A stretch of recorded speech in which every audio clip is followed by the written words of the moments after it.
Welcome to a very special What an Oddcast. Tonight we have at Jokey's House of Underwear and Pants. Please welcome to the stage Jared Minikheim. It's not the intro I was expecting, but I lost my soundboard, sorry. all right. So my chucklehead is already.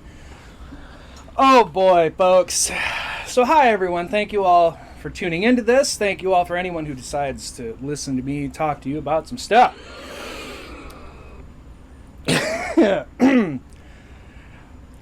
So folks, as you can see, I don't know if you can tell by my shirt, I'm into metal. I'm into other music. Mostly metalhead, mainly because I was raised by my dad, which being raised by my dad was that you went for a car ride, and that was me being put into a car seat, my dad blaring Metallica's Master of Puppets, or Slayer's Rain and Blood, and then just little one-year-old me headbanging in the back. But anyway, I have some things to say, and I thought about this, folks. Everybody complains that metal, punk, the other subgenre, they're too dark. They're too out there. They're too inappropriate for people. I would like to point out songs that have become popular in more recent years, like WAP, Anaconda. How are those not seen as inappropriate or over the top? I'm sorry, all right? Maybe it's just that we all enjoy what we want to enjoy. But also, I'd like to take us back to 1959, right? We're in the 1950s. What was the music in the 1950s, people say? Well, you had things that are just like, I love my sweetie, or even like, Frank Sinatra, just like, the big moon, like, there's all that. There's like all these things, everybody's just like, this is the good times, this is great music. But then 1959 comes, right? And for some reason, somebody broke into a fucking zoo, I don't know why, shaved a gorilla, and then put it on stage, and that gorilla then became known as Glenn Danzig. Why you decided to shave a gorilla and make it sing in a band is beyond me.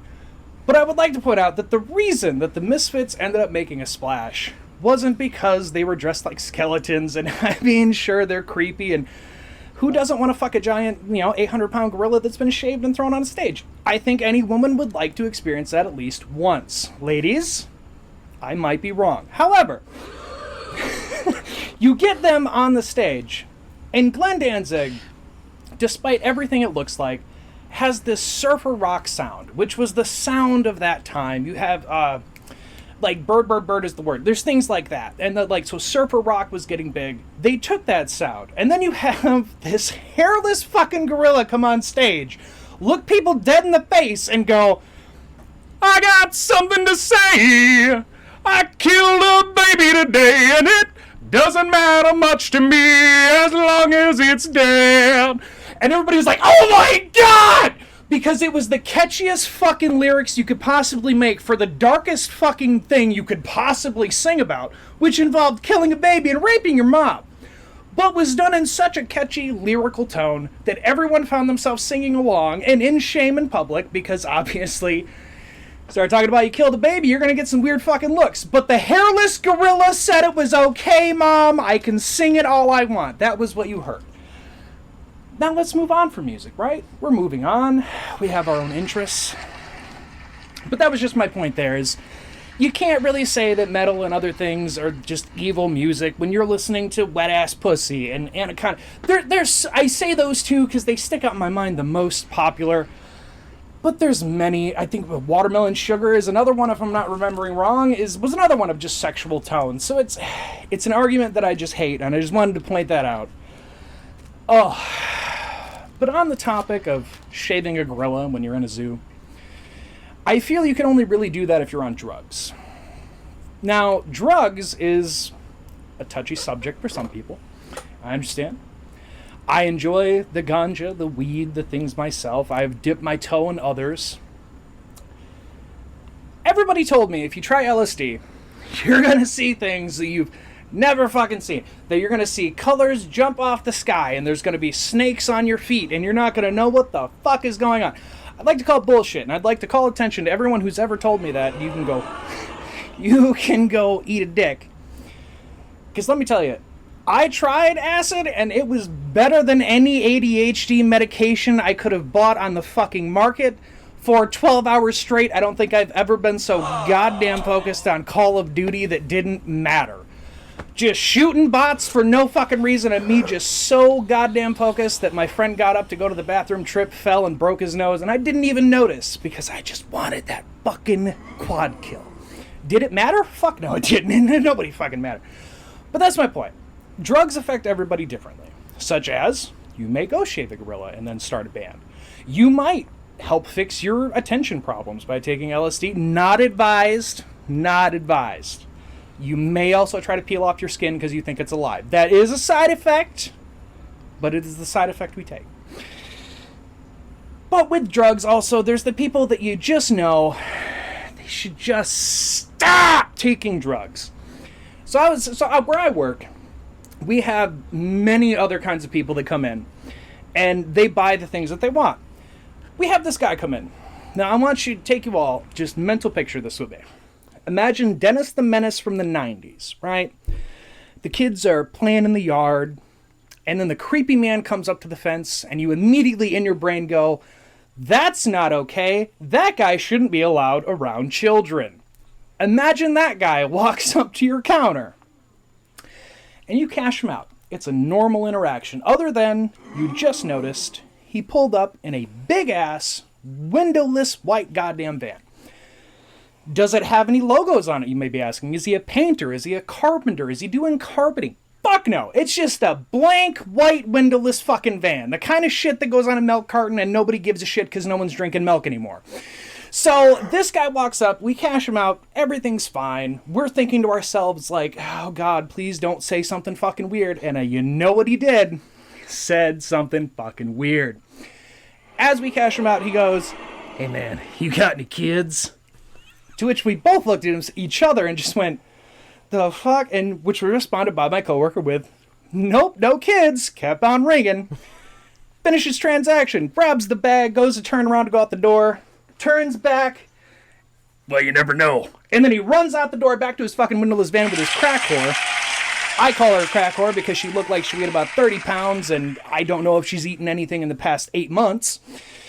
They go back to this windowless van and leave. And that is the kind of people you get with retail. Retail. It's the best job you could possibly have if you love people. But if you're a normal person and you fucking hate the general public, you hate retail. But sometimes retail is just the job that helps you get through the day. Now, some people disassociate.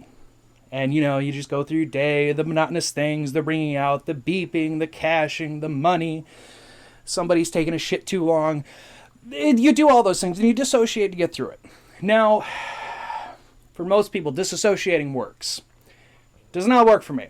My problem is if I dissociate, I think of all the shit that I wasn't thinking about before because that's just been in the back of my mind. So disassociating, I put myself in it. With that, folks, we're going to get into the big joke of this whole thing. Have you ever been in a relationship just so goddamn despicably, ungodly, unholy, should have never happened in a million years, but you did it anyway? And you're in that relationship and you feel happy and you're like, I think I'm going to make this work. I've got it. Meanwhile, all your friends are yelling at you that you're a fucking idiot and you need to get the fuck out of there. But in your mind, you've disassociated. So in your mind, there's just a captain who's going, all right, folks, this is your captain speaking. I'm drunk as fuck and not paying attention to a goddamn thing we're doing. You just sit the fuck back and let me enjoy my goddamn buzz. That's going on in your mind. Meanwhile, your relationship's falling apart. But before that happens, everything's fine. You've got the I love yous. You're looking at places. Maybe there's animals. Who the fuck knows? Everybody's different.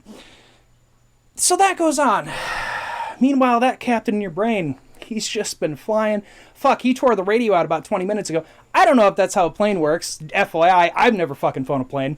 But I assume he rips the radio off and just says, fuck it. You're flying and you're just, it's in God's hands now.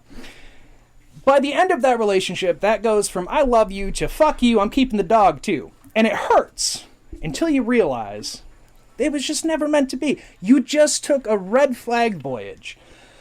And the red flag voyage is that pinnacle moment when you realize it's the worst relationship you've ever been in. You shouldn't have done it. Everyone told you shouldn't have, and you said, fuck it. I need to see how long I can ride this shit show for. Because nothing gets you more excited than when you're having sex and there's the possibility she might stab your fucking brains out. You don't really know. That's excitement. So anyway, you're standing in line and you're beeping things up and you're thinking of this. Your captain's fucking killed himself for some reason. Nobody has any idea why, but the plane is just doing its own thing and you're heading for a mountain and everything seems like despair. But that's when you realize not everything is despair. Right? The Red Flag Voyage does teach you some things, teaches you you can be a better person, teaches you you can do better things, that you're better than what you actually lower yourself to at times. It's just a part of life. It's a part of things we do. Just like taking drugs. We all do them. Well, I mean, I guess almost everybody. Actually, if you say you don't take drugs, you're a fucking liar. Everybody's done it at least once. Something or other, even if it's just taking an ADHD pill because you were busy in college and needed to focus. We've all done it. With that, folks, if you ever find yourself on a Red Flag Voyage, it's very simple to get out of it. You just have to bust open the door, take the controls over, and tell yourself that you don't want to fly to the mountain and all these random things that are going on in your life. Or you could do what I do, which is just turn on some fucking cartoons and then just be like, I'm a child again, and then you disassociate and you fucking forget what the hell's going on. So, with that, back to music for a second. Who here has watched Arthur?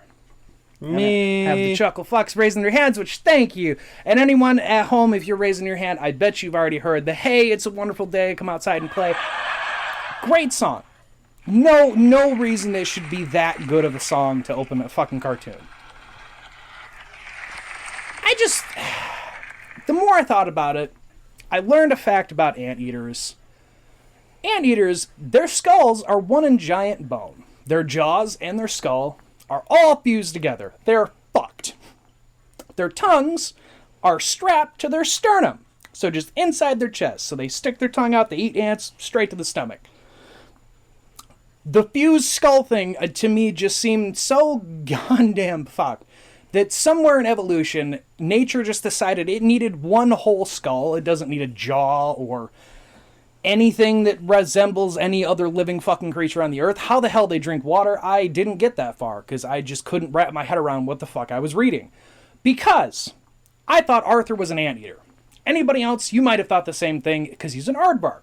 And you think, they eat ants, they have a long snout, they're a fucking anteater. Until you look it up and Google tells you to go fuck yourself, because it's not an anteater, they're actually a separate fucking thing that somewhere in evolution decided they didn't want to do that fused skull thing, because that was pretty fucked. So they didn't do that. But they did take up some interesting things.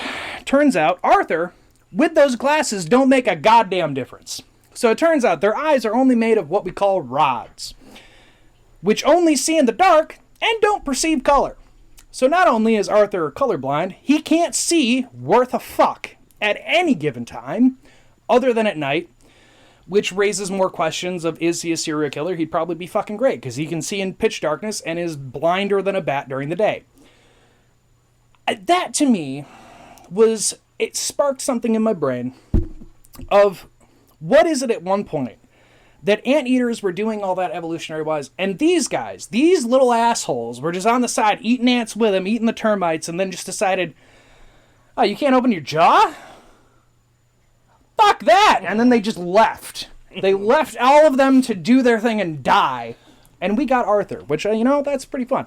So the next time you see Arthur and you see those glasses, feel free to let the show creators know that those glasses are pointless. He can't see shit anyway. And on that note, folks, remember to take all your drugs. Because when you're at the checkout line and you're going beep, beep, beep, and you're disassociating and you can't figure out what the hell's going on, you're thinking about that crazy bitch back at home. Is she going to stab you this time? Is she going to sick the dog on you? Don't worry about it. Because out of the corner of your eye, you see him. You don't know where the hell he came from. Maybe he crawled out from under a rock. Maybe he was born in a test tube. Nobody fucking knows. Hell, he was probably born in a trash can by Oscar the Grouch, and we just haven't found where yet. But out of the corner of your eye, you see Gollum. Picture Gollum, right? The straggly hair. Looks like he just shouldn't be in public. Carrying a bunch of alcohol to your counter, and you're disassociated. You're just ringing it out. You got no fucking idea what's going on. And then suddenly, just as you're asking him, will that be paper, plastic, and you're doing your thing, This creepy son of a bitch reaches over the counter just to look you dead in the goddamn face and say, "You have any kids?"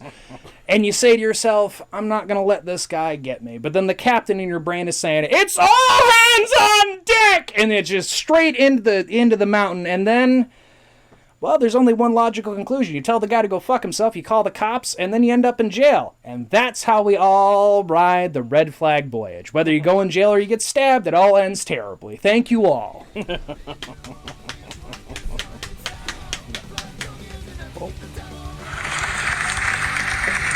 Oh, look at that, Jared.